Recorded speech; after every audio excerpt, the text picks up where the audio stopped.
എല്ലാവർക്കും നമ്മുടെ പുതിയൊരു വീഡിയോയിലേക്ക് വീണ്ടും സ്വാഗതം. അപ്പോൾ ഇന്ന് ഞാൻ വീണ്ടും ഒരു ഫുഡ് അടി വ്ളോഗായിട്ടാണ് കേട്ടോ വന്നിരിക്കുന്നത്. അപ്പോൾ ഞങ്ങളത് പുറത്തുനിന്ന് കറങ്ങാൻ ഇറങ്ങിയതാണ്, അതായത് അമ്പലത്തിലേക്ക് പോയതാണ്. അപ്പോൾ തിരിച്ചു വരുമ്പോൾ കുട്ടികൾക്ക് വിശക്കാൻ തുടങ്ങി, കൂടെ എനിക്കും ചെറുതായിട്ടൊരു വിശപ്പിൻ്റെ വിളി വന്നു. അപ്പോൾ ഞങ്ങൾ വരുന്ന വഴിക്ക് പ്യുവർ വെജ് റെസ്റ്റോറൻ്റ് ആയിട്ടുള്ള കടമ്പ വെജ് റെസ്റ്റോറൻറ്റിലാണ് ഞങ്ങൾ കയറിയത്. ജാലകളിയിലാണ് ഇതുള്ളത്. അവിടെ പോയി എല്ലാ പ്രാവശ്യത്തെയും പോലെ തന്നെ കണ്ണപ്പൻ ദോശ പറഞ്ഞു, അപ്പുട്ടിന് മസാല ദോശ പറഞ്ഞു. ഞാൻ അവിടുത്തെ മസാല ദോശകൾ കഴിക്കാറില്ല പൊതുവേ. ഞാൻ എവിടെ പോയാലും പാവഭാജി കിട്ടുന്ന സ്ഥലമാണെങ്കിൽ ഞാൻ പാവഭാജിയാണ് ഓർഡർ ചെയ്യാറ്. രതീഷിട്ട് മസാലപ്പൂരിയും പറഞ്ഞു, കാരണം എനിക്ക് ഇവിടുത്തെ സാമ്പാർ ഒട്ടും ഇഷ്ടമല്ല, അതുകൊണ്ടാണ്. പിന്നെ ഇതിൻ്റെ ആംബിയൻസ് വളരെ നന്നായിരുന്നു കേട്ടോ. നമുക്കിങ്ങനെ മരത്തിൻ്റെ അടിയിലൊക്കെ ഇരുന്ന് ഭക്ഷണം കഴിക്കാമെന്ന് പറയുമ്പോൾ വേറൊരു വൈബല്ലേ. പിന്നെ അപ്പുറത്ത് കല്യാണം നടക്കുന്നുണ്ടായിരുന്നു, അതിൻ്റെ ഒരു വൈബ് അപ്പുറത്തും ഉണ്ടായിരുന്നു. അങ്ങനെ ഞങ്ങൾ വായി നോക്കിയിരിക്കുന്നുണ്ടെങ്കിൽ ഞങ്ങൾക്കുള്ള ഫുഡ് വന്നു.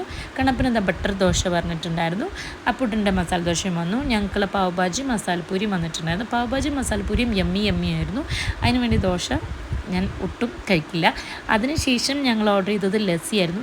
ഞാൻ ബദാം ലസ്സിയാണ് പറഞ്ഞത്, രതീഷയുടെ സ്വീറ്റ് ലസ്സി പറഞ്ഞു, കുട്ടികൾക്ക് വേണ്ടി 2 ഷാർജ മിൽക്ക് ഷേക്കും പറഞ്ഞു. അങ്ങനെ ഞങ്ങളുടെ യമ്മി ടമ്മി നിറച്ചിട്ട് ഞങ്ങളുടെ യാത്ര ഇവിടെ അവസാനിപ്പിക്കുകയായിരുന്നു. നല്ല ഫുഡ് കഴിച്ചു, നന്നായി വയറ് നിറഞ്ഞു, മനസ്സ് നിറഞ്ഞു. അപ്പോൾ ഇത്രയുള്ള ഇന്നത്തെ ഈ വീഡിയോ. പുതിയൊരു വീഡിയോ ആയിട്ട് നമുക്ക് വീണ്ടും കാണാം. അതുവരേക്കും it's me bye from Bangalore Mallus.